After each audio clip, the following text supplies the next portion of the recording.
pergi guys. Ayo. Walau weh. Hai, nama saya Amir. Saya Denki Deng, Pro Staff Ninja. Ikuzo Ninja.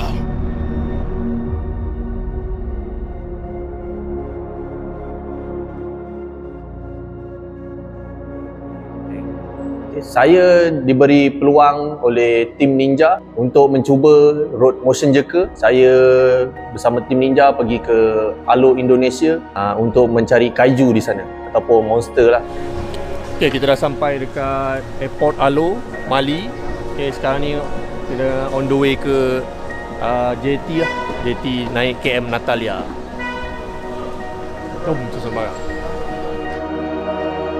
Di sana bermain jigging teknik di sana, deep sea sangat mencabar. Dia punya arus memang laju, kena menggunakan jig yang berat, 500 gram, 650 gram.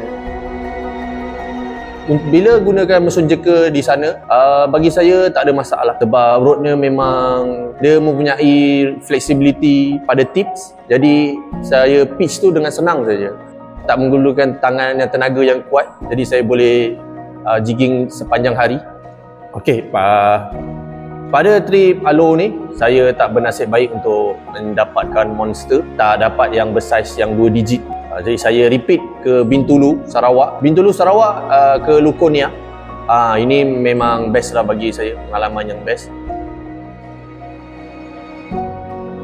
Saya mendapat daratkan yellowfin tuna bersaiz 20 kilo.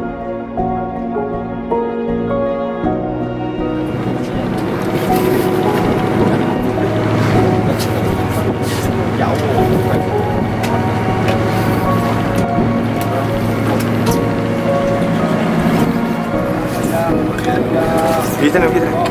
Awas. Awas kaki. Baiklah banyak. Dan juga treasure shark dalam 2 digit juga, 20 ke 30 kilo gitu.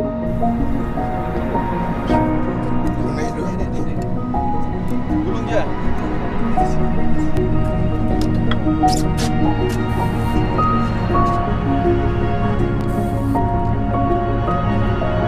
Mantap.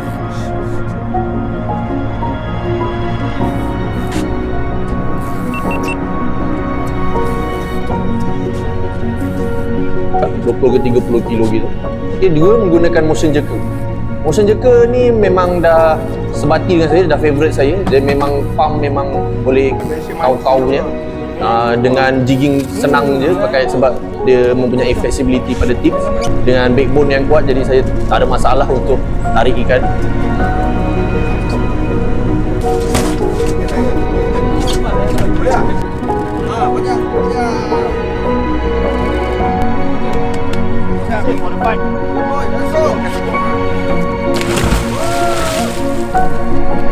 Survive.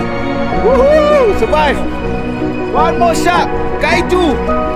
Mesin jigging master PE 10, jadi tak ada masalah. Joran pun tak patah, cincin pun tak ada problem. Semuanya sukses. Nantikan Road Ninja Motion Jerker berada di pasaran tak lama lagi guys. Ninja never surrender.